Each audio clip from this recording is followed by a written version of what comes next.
Comment être plus heureux au quotidien, c'est le sujet de cette nouvelle vidéo en direct d'une petite balade en catamaran à l'île Maurice. Ici, il fait bon, le soleil va tout doucement se coucher et je me suis dit, tiens, et si c'était le parfait moment pour parler de bonheur. Avant de continuer, tu peux t'abonner à ma chaîne pour recevoir les prochaines vidéos. C'est rapide, gratuit, sans douleur. Tu cliques ou au-dessus ou en dessous. Si tu es déterminé, tu vas trouver. Alors je te le disais en début de cette vidéo, aujourd'hui on va voir comment être plus heureux au quotidien, comment atteindre le bonheur sans se prendre la tête et être obsédé par cette idée du bonheur. Premier conseil qui est issu de plusieurs lectures récemment qui m'ont aidé à mieux comprendre le bonheur, The Subtle Art of Not Giving a Fuck de Mark Manson, dans lequel il donne plein d'excellents conseils, ce bon vieux Mark, mais il y en a un qu'il faut retenir, c'est que ça sert à rien de vouloir à tout prix être heureux 24 heures sur 24. Et là tu me dis, mais qu'est-ce que tu racontes Alex? Tu m'as dit que dans la vidéo on allait voir comment être plus heureux. Mais oui, mais si tu veux être plus heureux, il faut arrêter de chercher à être heureux tout le temps. Comment tu veux savoir qu'un plat est super bon si tu n'as pas goûté un truc dégueulasse?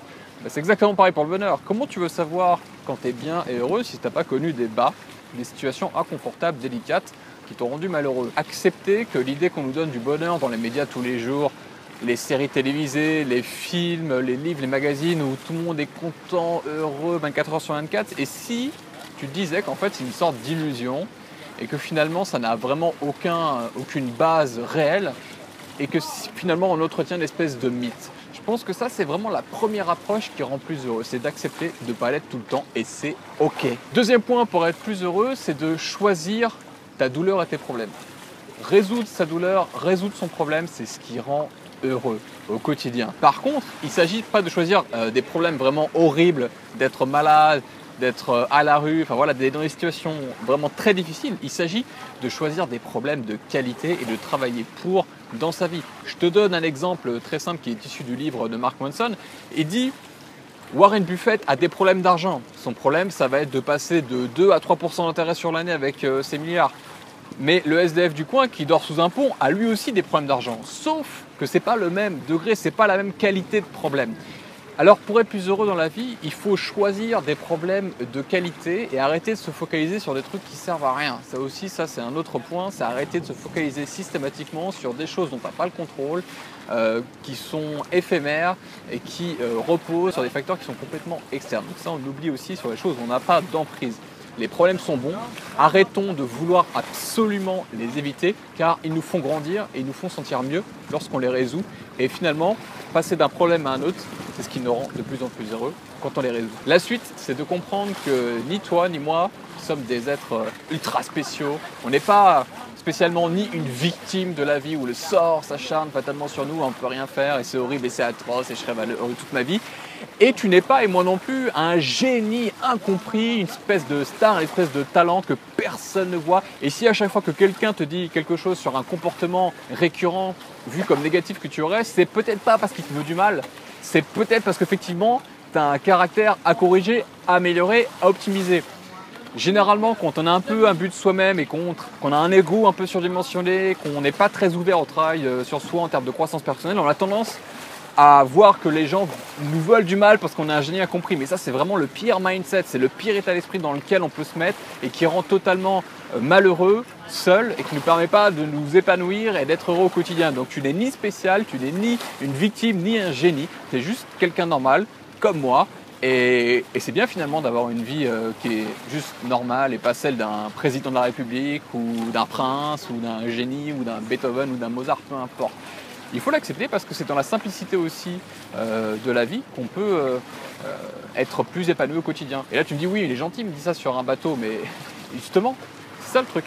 C'est que quand tu travailles à des valeurs simples et quand tu vas chercher à apporter de la valeur aux gens et quand justement tu vas générer du chiffre d'affaires, quand tu vas générer une audience, quand tu vas générer toutes les choses qui te permettent de croître toi et de croître ton entreprise, tu peux prendre du temps pour apprécier des choses simples comme la mer, comme l'océan, comme la famille qui est hyper importante. Là je suis avec ma famille. Donc attention à ne pas confondre les résultats qu'on peut avoir au quotidien du sens profond qu'on a et que j'ai en tout cas pour moi, qui est numéro 1 de t'aider à être affranchi d'une vie formatée.